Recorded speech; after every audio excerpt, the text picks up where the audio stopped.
deja primero que se saquen los hijos, porque no está bien tomar el pan de los hijos y echarlos a los perrillos. Respondió ella y le dijo: sí, Señor, pero aún los perrillos debajo de la mesa comen de las migajas de los hijos. Entonces le dijo: por esta palabra, ve, el demonio ha salido de tu hijo. Y cuando llegó a su casa, halló que el demonio había salido y a la hija acostada en la cama. Muchas gracias, Marco. Y por último, me gustaría, porque tiene una relación, va a tener una relación directa con lo que voy a comenzar diciendo, en Job 9:12, no hace falta que lo busquéis, allí encontramos una palabra solemne y está hablando acerca de Dios.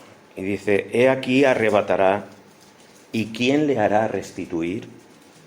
¿Quién le dirá: ¿qué haces? Si el Señor es soberano, si tiene toda la autoridad, ¿quién podrá decirle al Señor, a Dios: ¿qué haces?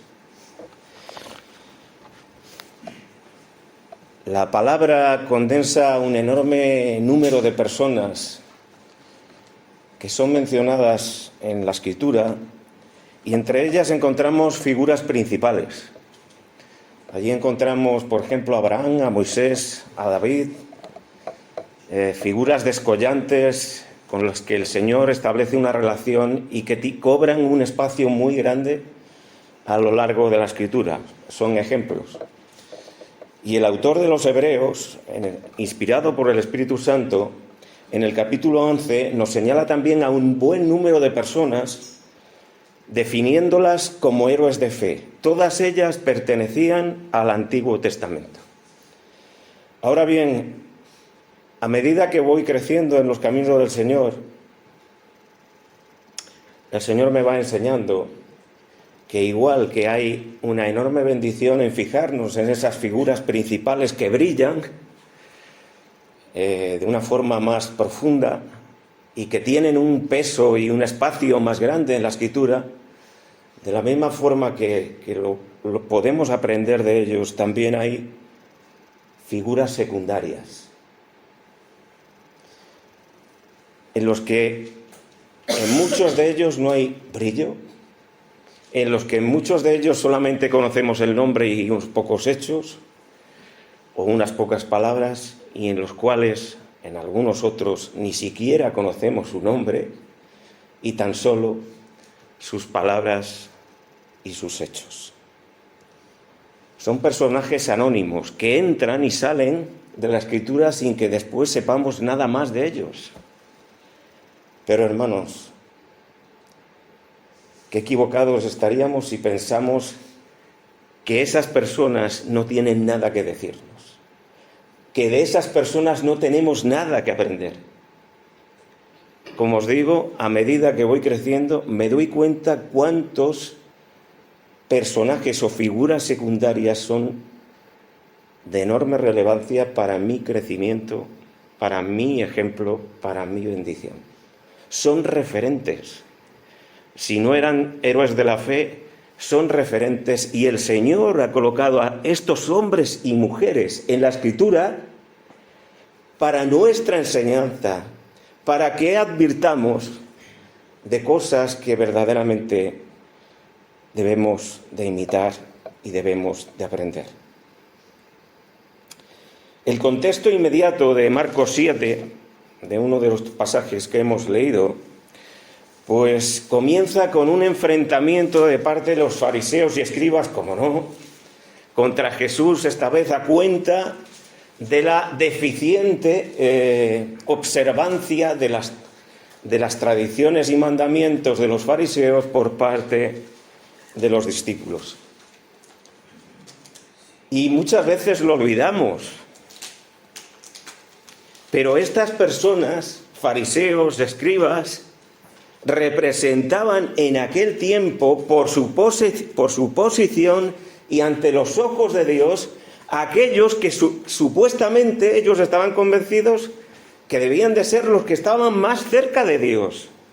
Ellos representaban ante los ojos del pueblo a los más consagrados, a los más instruidos, a los más reconocidos y a los que parecían cumplir en todo, de tal forma que por esa razón podían condenar al resto. Sin embargo, el Señor, en este capítulo 7, en otros lugares también, confronta con ellos y, citando al profeta Isaías, les dice: este pueblo de labios me honra, pero sus corazones están lejos de mí. Debía de ser que sus corazones fueron los que estaban más cerca de Dios, pero no era así. Sus corazones no estaban cerca, sino lejos, muy lejos de Dios. La cita es de Isaías 29:13, y sus caminos no eran rectos. Eran ciegos, incapaces de guiar eficazmente al pueblo. Decían venerar la ley, pero a causa de sus tradiciones y mandamientos añadidos, habían invalidado, habían anulado en muchos casos la palabra del Señor.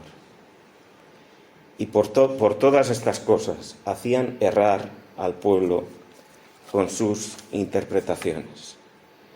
Y hermanos, siempre es así. Muchas veces estamos acostumbrados o nos hemos dotado de una forma de vida en el que el estrés nos domina y no somos capaces de detenernos y de pararnos a considerar los detalles, y eso pues hace que muchas veces nos perdamos determinados detalles que tienen que decirnos muchas cosas. Dice en el pasaje de Mateo y de Marcos: levantándose de allí se fue a la región de Tiro y de Sidón. Levantándose de allí se fue a la región de Tiro y de Sidón. Y en el pasaje de Mateo: saliendo Jesús de allí, se fue a la región de Tiro y de Sidón. ¿Saliendo de dónde? Pues el Señor estaba en Galilea y Capernaum era como el campo base, donde muchas veces y de forma primordial el Señor trabajó para proclamar su mensaje. Así que todo indica que era saliendo de Capernaum. Saliendo de allí se fue a la región de Tiro y de Sidón. ¿Y qué nos dice esto? Pues Jesús se aleja de los fariseos con los que estaba confrontando, pero también se aleja de su pueblo. Y se va a un lugar que no pertenece al pueblo de Dios. Se va a una zona extranjera, pagana, gentil. ¿Y por qué Jesús se va a la región de Tiro y de Sidón? En muchas ocasiones encontramos que el Señor dice a los discípulos: venid a un lugar desierto y descansad. Venid, apartaos, porque quería enseñarles algo de una forma más íntima. Yo creo que el Señor buscaba, en primer lugar, un cierto descanso y tranquilidad. Y es que no podemos olvidar el clima de tensión irrespirable en Galilea contra Jesús. Hacía mucho tiempo que los líderes religiosos lo habían señalado a Jesús como pecador y habían decidido quitarlo de en medio porque quebrantaba sus tradiciones y no se sujetaba a la autoridad de los líderes religiosos. Tal vez en medio de estas circunstancias, humanamente hablando, salir del país era una decisión acertada que evitaría un desenlace precipitado. Es decir, el Señor tenía un momento y una hora en la que morir, pero este no era el momento, no era la hora. Y antes de que sus discípulos hubieran logrado entender quién era realmente Jesús y el significado de su obra en la cruz. A lo largo de su ministerio vemos que en el Señor provoca dos reacciones claras. O hay odio y rechazo, o hay devoción y amor. Y no hay vuelta de hoja. Unos lo quieren con locura le muestran, lo rinden todo, se postran a sus pies, tiran sus vestiduras, le reconocen como rey y otros quieren quitarlo de en medio cuanto antes. Entre su pueblo hay una dualidad de reacciones, pero qué triste es que en la mayor parte de los casos, en la mayoría de los casos, solamente salvando unas pocas excepciones, entre los líderes religiosos mayoritariamente cosecha el odio, el rechazo, la incredulidad, la amenaza, la blasfemia y el insulto. Y pese a todo esto, hermanos, aunque todas estas razones creo que son acertadas, una cosa está clara: el Señor no es como nosotros. No se movía en base a sus emociones, no se movía por caprichos, no se movía porque lo habían calentado. Permitidme la expresión. A diferencia de nosotros, Él se movía conforme a un propósito, conforme a una agenda. Y precisamente conforme a ese propósito, Él entiende que es el momento de salir de allí y hacer una incursión en una zona en la que supuestamente nadie pensaría que le iban a encontrar o a ver. Es momento de tomar una cierta distancia y el Señor va a tener o a vivir momentos de su ministerio en medio de una obra transfronteriza. Cuando estamos recibiendo los informes de MPI, pues vemos a hermanos que están en la otra parte del mundo, por ejemplo en el sur de Asia, y nos cuentan cómo el Evangelio está siendo recibido por muchas personas, cómo muchos se rinden al Señor Jesús, cómo tienen que ir combatiendo, digamos, o siendo sabios para saber cómo trabajar de forma eficaz en la obra del Señor. El Señor también, conforme a ese propósito, entendió que debía traspasar fronteras, cruzar la frontera y acercarse a otro tipo de personas que no pertenecían al pueblo de Dios. Y esto también nos habla en cierta forma de lo que hemos hecho hoy.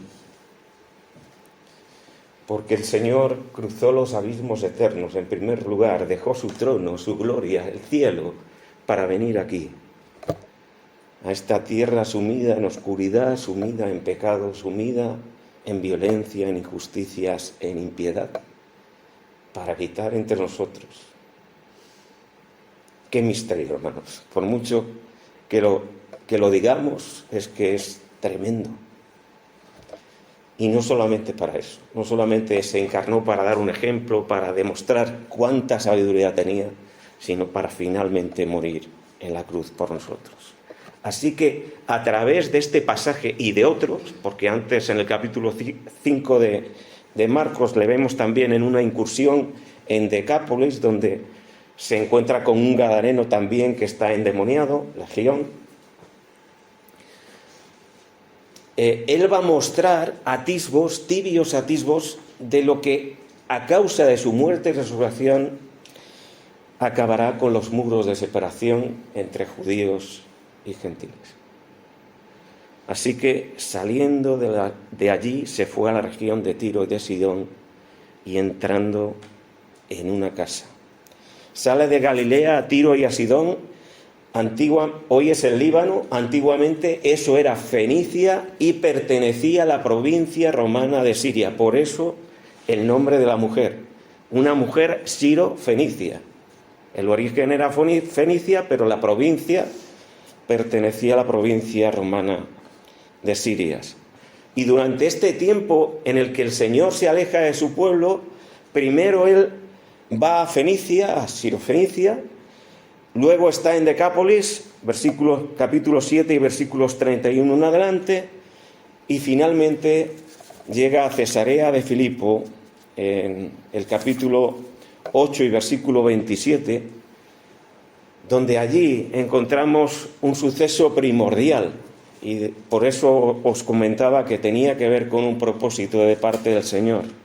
Ese periodo donde aparentemente el Señor se aleja del pueblo resultó en un ministerio muy fructífero entre sus discípulos, porque ellos allí en Cesarea de Filipo llegaron a reconocer a Jesús como el Cristo, como el Hijo de Dios, como el Mesías que debía de venir. A partir de ese momento, el Señor tomó el camino que le llevaría hasta Jerusalén y de allí a la cruz. Así que todos estos sucesos que vamos viendo capítulo a capítulo, según la revelación del Señor, forman parte de escalones que nos llevan al desenlace final del ministerio del Señor.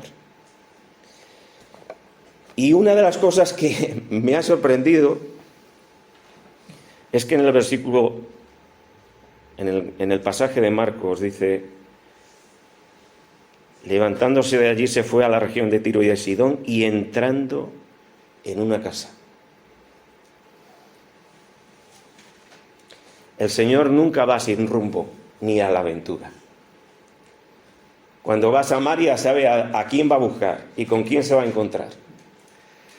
Y no podemos afirmarlo definitivamente, pero ¿por qué no?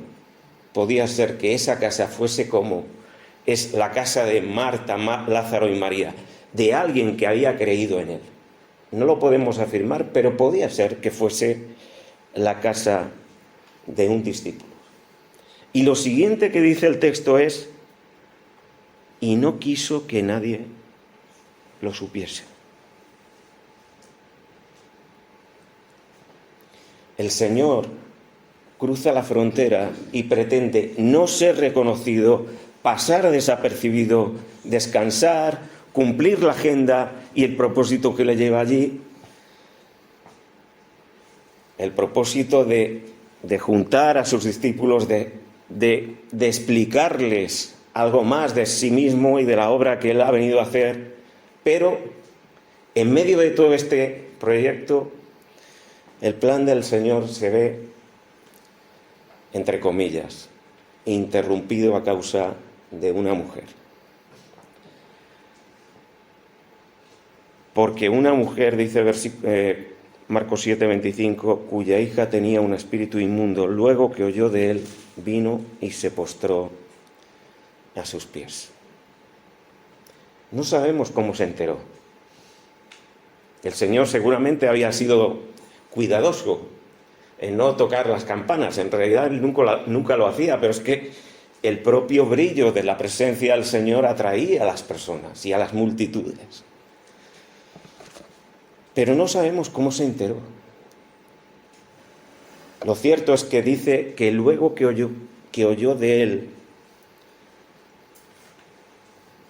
buscó al Señor.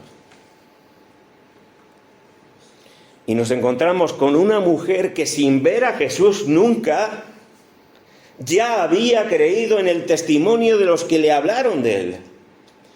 Quizás ese testimonio provenía de los de Gadara, de los gadarenos, de lo que había hecho con el endemoniado. Quizás era alguien que había estado visitando tierra sagrada y había estado en Galilea, en Jerusalén, había conocido al Señor. Oye, he conocido a una persona, bueno, esto es la bomba, es lo más. Es que yo jamás he oído a un hombre como esa persona y ha hecho esto y lo otro y lo otro y lo otro. Y en aquel mismo instante, ese testimonio, posiblemente de alguien que había creído en el Señor, digamos, encuentra acogida y cabida en el corazón de aquella mujer y genera una fe que verdaderamente es relevante. Todas las obras, todas las enseñanzas de Jesús, toda la fama, había cruzado fronteras también. Jesús era famoso también en otros lugares próximos a las fronteras de Israel. Su amor, su poder, las palabras de Jesús habían cruzado frontera y habían tenido eco en la vida de muchos, como la de aquella mujer. Yo estaba pensando, hermanos, teniendo en cuenta el problema que trae delante el Señor aquella mujer y teniendo en cuenta cómo ella se comporta, que no sé cuántas oraciones habría elevado al Dios del cielo aquella mujer hasta que escucha o se entera, no sabemos cómo, de que Jesús está por fin allí.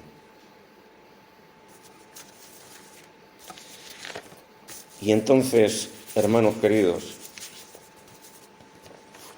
ella corre. ¿Qué es lo que hace? En el momento que se da cuenta que el Señor está allí, ella corre. Ella ve una puerta abierta. Ella cree que es el momento de que el problema de su hija se solvente. Y lo que vemos a continuación es que es una mujer que supera todos los obstáculos, desoye cualquier consejo que la insta a abandonar y no para hasta que se encuentra delante de Jesús. Y una vez delante de Jesús, no para. Sin embargo, su fe es puesta a prueba. En 1 de Pedro 1:7, vamos a leerlo.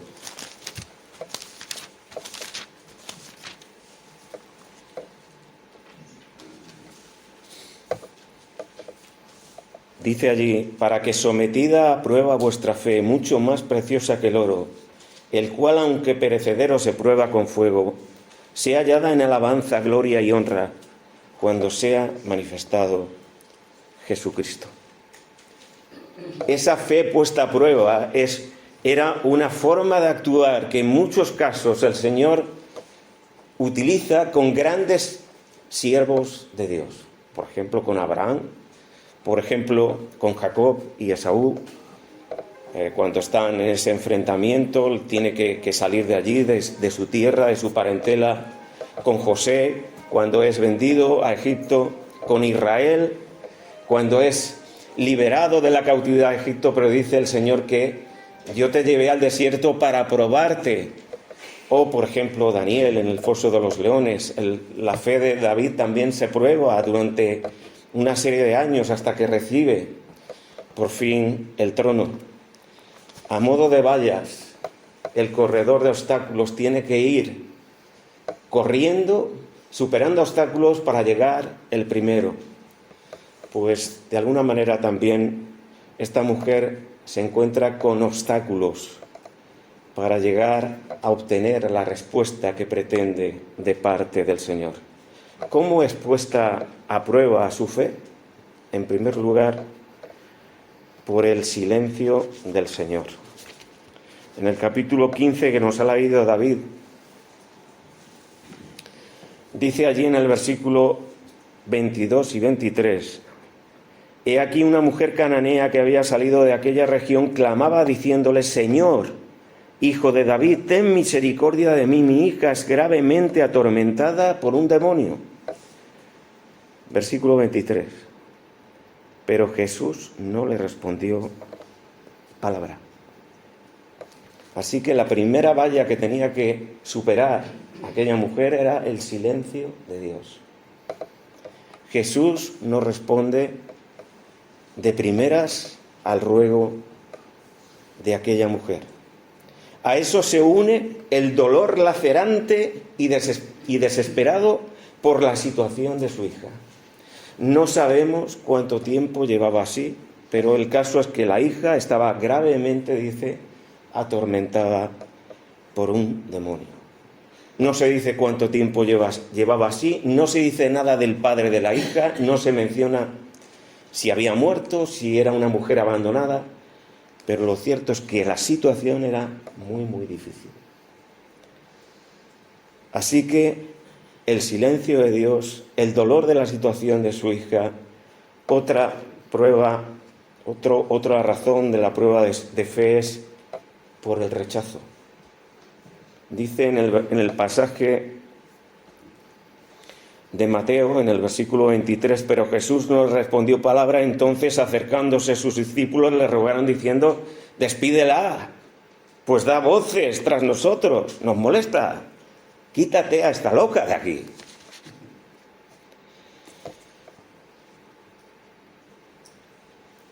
El rechazo de los que la rodeaban, y en este caso, incluidos los discípulos. Ella seguía a Jesús a voces y fijaos, usa la misma fórmula que Bartimeo para acercarse al Señor, con una diferencia. Bartimeo dice: Jesús, hijo de David, ten misericordia de mí. Y esta mujer dice: Señor,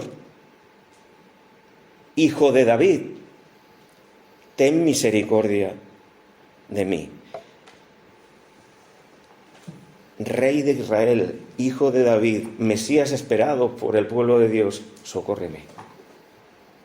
Primero le dice: Señor, ayúdame, mi hija es gravemente atormentada por un demonio, y después le dirá: Señor, socórreme. ¿Qué hace aquella mujer en primera instancia? Una vez que se encuentra delante del Señor, se postra, se arrodilla, se humilla absolutamente en una actitud de reverencia, en una actitud de adoración, reconociéndole como su única esperanza. Y es que la fe que viene por el oír nos hace venir a Él, como dice el autor de Hebreos, en plena certidumbre de fe. Ella estaba segura de que allí estaba el único que podía solucionar el problema de su hija y aún transformar su vida. Y pese a dar voces y clamar, lo único que encuentra es desprecio de los discípulos. Ellos animan al Señor a que se deshaga de ella, la despida, que la mande a casa, y es aquí cuando conviene releer el pasaje de Marcos. Jesús dice allí, en el versículo 24, que entrando en una casa no quiso que nadie lo supiese, pero no pudo esconderse. No pudo esconderse. Jesús estaba cansado. Jesús tenía un propósito. Jesús tenía otros planes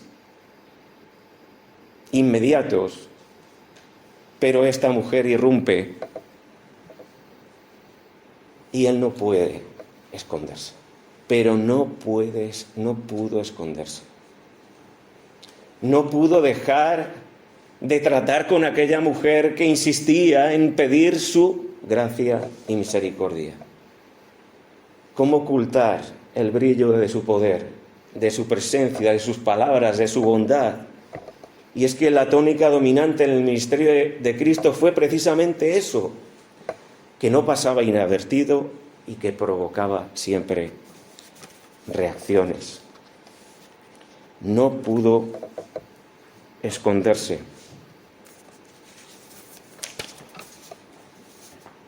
Perdonad. Y nosotros, hermanos, hago un inciso aquí. El Señor nunca le preocupó ocultar la luz que tenía. Pero ¿y nosotros?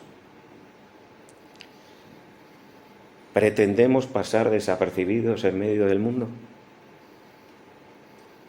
¿Pretendemos adoptar la posición de los discípulos?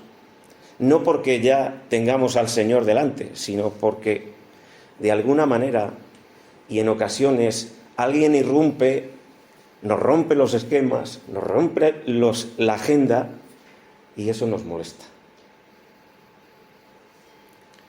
Y nosotros pretendemos pasar desapercibidos o buscamos como hijos de Dios o buscamos como iglesia provocar reacciones y respuestas en la gente al hablarles de Jesús.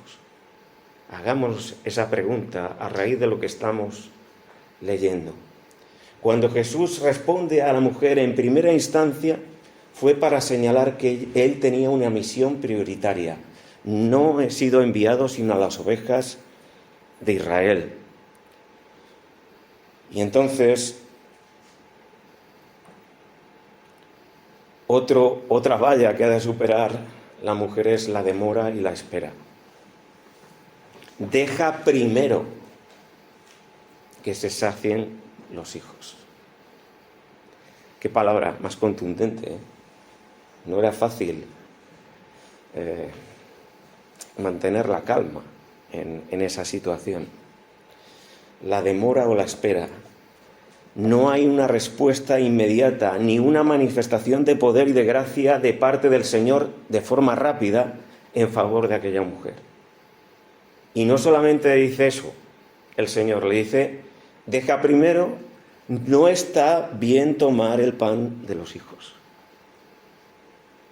Jesús usa un ejemplo gráfico. Deja primero que se sacien los hijos. Y hermanos, aquí está lo verdaderamente interesante y que evidencia qué clase de fe tenía aquella mujer. Porque la mujer no se rebela ni se revuelve, asume su condición de alguien que es extraña, extranjera, excluida, apartada de los pactos y de las promesas, no tiene vínculos con el pueblo de Dios, no pertenece al pueblo del pacto. Ella acepta su condición. Señor, lo entiendo.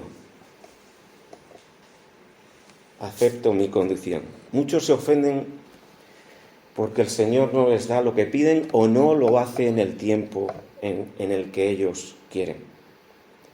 Esta mujer no se dejó llevar por la respuesta del Señor, no se dejó llevar por la ira, por el enojo, por la contradicción que suponía la respuesta del Señor, sino que tuvo el valor para seguir clamando humildemente al Señor, aunque la respuesta no fuese afirmativa de primeras. Esta mujer había escuchado muy poco de Jesús, pero ahora que estaba frente a él, escuchando de los labios las palabras del Señor, lo que hace es aceptar lo que él dice, reconocer que no merece nada, que no es parte del pueblo de Dios, que no puede reclamar nada, que no quiere discutir con el Señor en nada y no va a actuar como otros que podrían decir, Señor, es que esto es injusto, es que me estás tratando de una manera ofensiva. Hermanos, una de las cosas que aprendía de este pasaje y de esta figura secundaria de la palabra es que esa mujer no sabía nada de teología, posiblemente muy poco de la ley, entiendo yo, desde la distancia. No conocía nada de pactos u otros conceptos. Solo sabe que Jesús es el Señor, Dios hecho carne, y reconoce en Él la plena sabiduría, el pleno derecho, la plena autoridad para hablar, determinar y obrar. Y en una situación como la que estaba no era nada fácil. Señor, es verdad, yo no soy como una hijita a la que debas dar ese pan, pero soy como los perritos que debajo de la mesa se sacian con las migajas que dejan caer los niñitos. Y yo no pido privilegio, Señor, tan solo un poco de tu gracia me basta. ¿Qué os recuerda esto? Las palabras del Señor a Pablo. Bástate mi gracia. Ella dice, aunque sean unas miguitas insignificantes, para esto me vale. Qué cuadro tan maravilloso, hermanos. Una mujer, que ya sabéis lo que era una mujer en aquel tiempo, alguien que no tenía ningún valor, que nadie escuchaba sus opiniones, que estaba en un segundo, tercer o cuarto plano. Una mujer que teniéndolo todo en contra, persevera en su ruego, no levanta cabeza, no deja al Señor, no sé si incluso se agarraría a los pies del Señor para no dejarle ni marchar, no reclamando, no cuestionando, sino entendiendo su condición, aceptando la voluntad del Señor, suplicando, Señor, no te puedo exigir nada, no te puedo pedir nada, pero concédeme las migajas. Y el Señor la elogia por esta fe. El Señor dice en el capítulo 11 y versículo 6 que el Señor es galardonador de los que le buscan. Sin fe es imposible agradar a Dios y Él es galardonador de los que le buscan. Y ahí está la frase del Señor que ella está esperando. oh mujer, grande, grande es tu fe. ¿No recuerda la fe del centurión romano que pedía por su siervo? Señor, yo no soy digno ni siquiera de que tú entres en mi casa.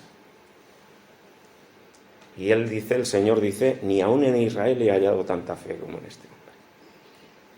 Una persona extranjera, una persona que no tenía los privilegios del pueblo de Dios, que no tenía el conocimiento que los fariseos, demuestra una fe grande.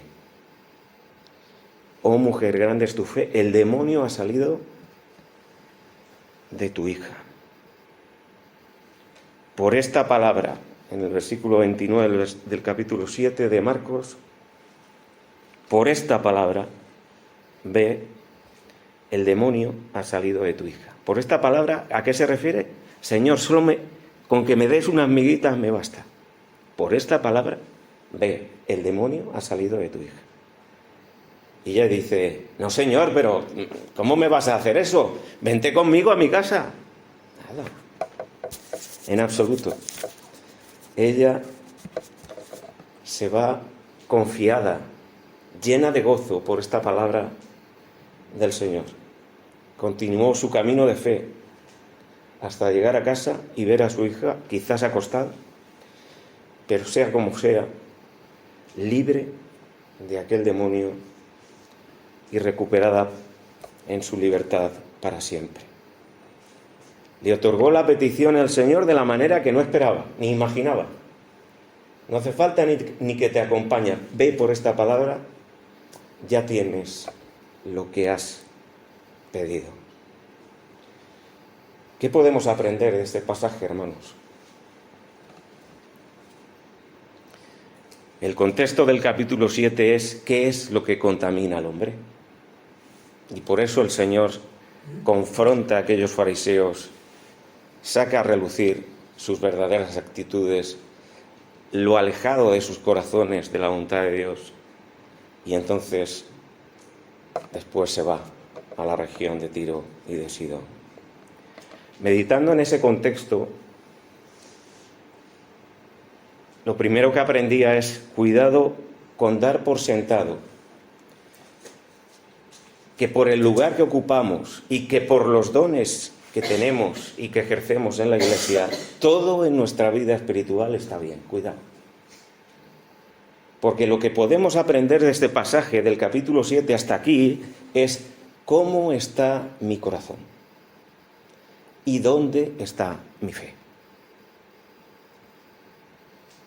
Aquella mujer pone en evidencia a los que deberían de haber reconocido al Señor como ella, o aún más. Esa devoción que demuestra aquella mujer, ese conocimiento, ese saber comportarse delante del Rey de la Gloria por parte de una extranjera debería de ser la actitud de aquellas personas. Y no la encontró. ¿Cómo está nuestro corazón? ¿Estamos cerca del Señor? ¿Estamos buscando su comunión? Porque nosotros somos hijos y tenemos el privilegio de estar a la mesa del Señor, de llenarnos de la abundancia de su mesa, de llenarnos de la abundancia de su amor, de llenarnos de la abundancia de su luz, de su consejo, de su palabra, del confortarse, del confortar de sus palabras en lo hondo de nuestro espíritu. ¿Reflejamos la bondad y el amor de Cristo a los demás? Eso es lo que va a ser, digamos, el síntoma de dónde estamos, de cómo está nuestro corazón, si frío, si tibio, si caliente, si nuestra fe es apasionada o no. Debemos tener un espíritu humilde, hermanos, para no dar lugar al orgullo o a la soberbia y para andar en amor y en luz. Otra cosa que aprendí de este pasaje, hermanos, es qué misterio. El Dios que no se fatiga, como menciona Isaías, es el mismo que vemos en los evangelios, que se había encarnado y que estaba sujeto a debilidad. Y que tenía cansancio, y que pasaba frío cuando hacía mucho frío, y que tenía sed, y que tenía hambre. Pues Jesús estaba cansado, pero aún así no dejó de ayudar y de bendecir y de pensar en otros. En otra parte del Evangelio dice que no tenían tiempo ni aún para comer a lo largo de su ministerio. Y aunque él procuraba tomarse tiempos de reposo, a veces ni siquiera eso le era posible. ¿Por qué es importante esto, hermanos? Porque hoy ante nosotros se extiende un trono de gracia y de misericordia. Esto mismo también lo vemos en la cruz. Cuando el Señor está pensando en su madre, está pensando en aquellas mujeres que están llorando por Él, está pensando en el ladrón, los ladrones que tienen alrededor. En el Señor encontramos una ternura, un amor, una bondad, un caudal y una fuente de gracia infinitos. Y delante del trono de la gracia, después de aquel sacrificio del Señor, encontramos el oportuno socorro de parte del Señor. Tenemos las puertas abiertas para acudir delante del Señor y decir: Señor, te necesito, Señor, te amo, estoy tan feliz de que me hayas redimido. Y esa imagen a la que hemos de asirnos. El Señor ya no está cansado. A la imagen del amor de Cristo que ha de constreñirnos, de removernos el corazón, de estremecernos. Esa imagen de Jesús lleno de compasión, de ternura, para que nos convenzamos de que no hay nada que nos impida ser escuchados, ser atendidos por Él, ser contestados, si vamos a Él en una actitud de fe. ¿Qué dice en los Salmos? Al corazón contrito y humillado no despreciarás tú, oh Dios. No les dejarás marchar con las manos vacías. Si vamos en un espíritu humilde, el Señor nos escuchará.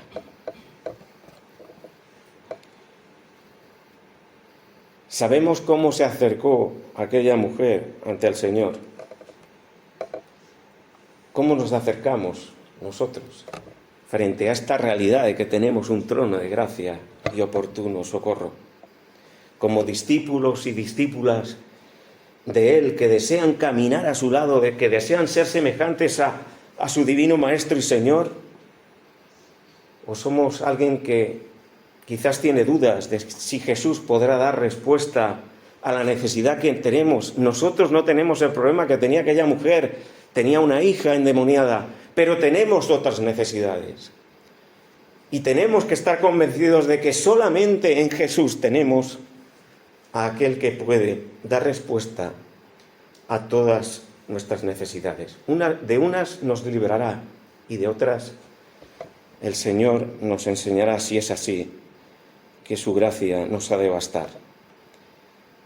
Pero qué interesante que podamos hacerlo de la misma manera que aquella mujer.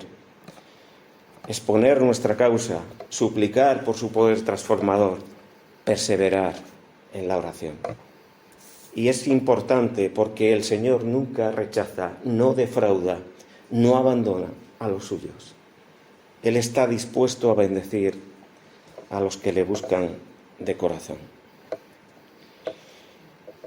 Aquel Salvador que vio en aquella mujer una fe y que estaba determinado a desarrollar esa fe hasta un punto mayor, es el mismo que tenemos nosotros. Nuestro Dios es el autor y consumador de la fe. Él es el que nos dio la fe para hacerla crecer, desarrollarse y cumplir los propósitos que tiene en nosotros. Así que debemos de aprender que solamente Dios tiene lo que necesitamos y de que debemos de buscarle desesperadamente, apasionadamente, con un fervor que no calcula el costo, que no muestra indiferencia, que no repara en el qué dirán. Ese espíritu desesperado, sin cálculos, sin miedos, como el ciervo brama por la corriente de las aguas así clama por ti, oh Dios, el alma mía. Fueron las lágrimas mi pan de día y de noche. Parece que aquella mujer entendía también del Salmo 42. El Señor desconcierta. El Señor a veces confunde con silencios, con demoras, con esperas. Pero las respuestas llegan si perseveramos en nuestra búsqueda a Él. De la misma manera que hizo aquella mujer, no nos sorprendamos porque el Señor ponga o nos someta a prueba nuestra fe. Él nos hace perder a través de estos obstáculos, de estas demoras, de estas esperas, de estos silencios, de estas respuestas que a veces nos desconciertan, nos hace perder de esta manera todas las redes de seguridad para que podamos vernos sin salida y recurrir únicamente en fe y en oración a Él. Y por último, hermanos, de este pasaje aprendía del contexto del capítulo 7 y de este pasaje que hemos considerado, que sería bueno que recordáramos cuál es el sentido y la bandera de nuestra fe. Si no es Cristo, ¿para qué trabajamos? ¿Para qué o para quién servimos? Si el Señor no es la prioridad en mi corazón, ni es la prioridad en mi fe, ¿para qué estamos aquí? En nuestra vida, frente a los desafíos, frente a las necesidades, frente a las oportunidades, ¿qué nos queda? Si Cristo no es la prioridad, ¿qué nos queda? Un cúmulo de actividades que intentar desarrollar, una agenda de planes y de metas que pueden o no cumplirse. Cuando el Señor restauró a Pedro, todos sabéis lo que le dijo. No porque hiciste lo que hiciste, no le dijo eso. Lo desarmó con 2 palabras. Pedro, ¿me amas? Y se lo repitió por 3 veces. Y una y otra vez el Señor nos lleva a aquel lugar para reequilibrar nuestro camino, nuestro espíritu, nuestra mente. Si hemos perdido el norte, para que lo recuperemos, para desarrollar y engrandecer nuestra fe, para acercar nuestro corazón al suyo y para que verdaderamente descubramos una faceta nueva de Él en nuestra vida. ¿Me amas? Solo eso es lo importante. Así que aceptemos como aquella mujer dar el lugar a Dios, dar a Dios el lugar que se merece y ocupemos nosotros el nuestro. Nosotros somos los redimidos, Él es Dios. Él siempre sabe lo que hace. Él tiene todo el poder, tiene toda la sabiduría para tratar con cada una de nuestras necesidades.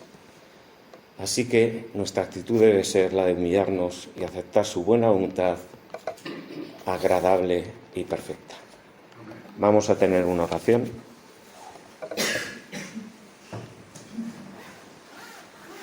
Padre nuestro que estás en los cielos, muchísimas gracias, Señor, por esta ternura que percibimos en ti. Esa compasión que no entiende de etnias, que se acerca, Señor, y que obra conforme a un propósito sabio y bueno. Ese propósito sabio y bueno, Señor, fue la liberación de tantos, fue la transformación de tantos que anhelamos, Señor, que tú sigas trabajando en nosotros, porque estamos convencidos y persuadidos de que el que comenzó en nosotros la obra, la perfeccionará hasta el día de Jesucristo. Señor, socórrenos. Te lo decimos como aquella mujer. ¿Qué podemos hacer en este mundo sin tu poder? Sin ser llenos de tu Espíritu Santo, sin una fe que tiene claras, Señor, las prioridades de agarrarse a ti, de agarrarse a tus promesas, de agarrarse a tu gracia, de agarrarse a tu suficiencia. Señor, te necesitamos desesperadamente. imploramos, Señor, que podamos reflejar la luz de tu rostro, la luz de tu verdad, que podamos predicar con poder tu palabra, que podamos amar a otros como tú amaste y que podamos ser llenos de fruto. Señor, ayúdanos a ser conscientes del privilegio de tener un Padre que tiene todas las horas y los minutos del mundo para escucharnos, para atendernos y para contestarnos.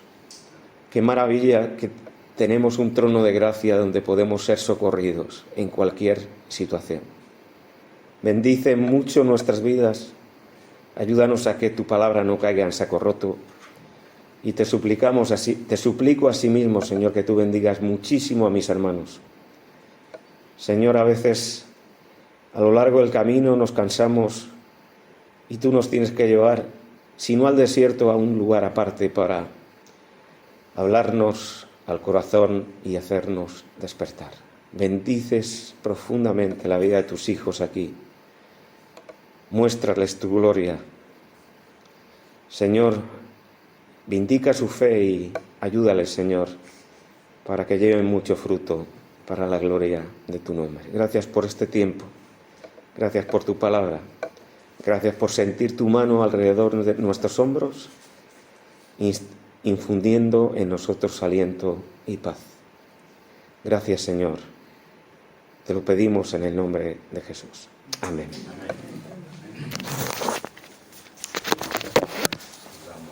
Muchas gracias al Señor, hermano, por la invitación de la palabra.